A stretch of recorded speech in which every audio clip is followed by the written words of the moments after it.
They say that even a second is an eternity in Formula One, so going 4 winter months with no racing at all has seemed a very long time indeed. We're back though in Melbourne, home of the Australian Grand Prix since 1996. We go racing today then in the state of Victoria, where the drivers have 16 corners and 3.3 miles to navigate at an average lap speed of around 120 miles an hour. The close proximity of the barriers makes accidents inevitable, and recent history shows us that a safety car is not at all out of the question. I'm joined today in the commentary box, as I will be throughout this season, by a great racing driver, former F1 competitor, former world champion, and dare I say it, all-round top bloke as well. It's the one and only Anthony Davidson. And tell me, here we are, first Grand Prix of the season, and it's gone and rained on us. I imagine that that's not especially helpful for the teams, who are still trying to figure out, of course, what kind of performance they're all capable of.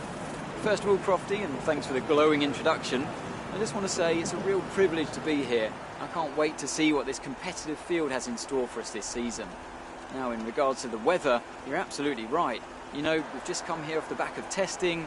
It's the first opportunity to really gauge where the reliability is, where the performance is, how you stack up against your competitors in the Grand Prix, and now it all has to be kind of put on hold for a bit.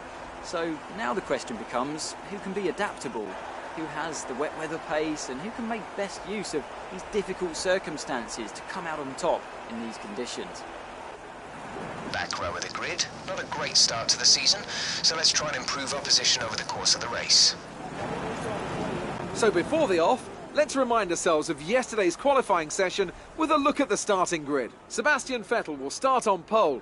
Fantastic qualifying from the multiple world champion, with Daniel Ricciardo slotting in alongside. Looking down the rest of the grid, we have Raikkonen, Alonso, Jenson Button and Rosberg, Hamilton, Bottas, Perez and Nico Hülkenberg, Grosjean, Sainz, Daniel Kvyat and Gutierrez, Wehrlein, Magnussen, Felipe Massa and Marcus Ericsson, Palmer and Haryanto, Felipe Nasser and a Red Bull rounds off the grid. Now it's almost time to lights out, so let's go down to the track.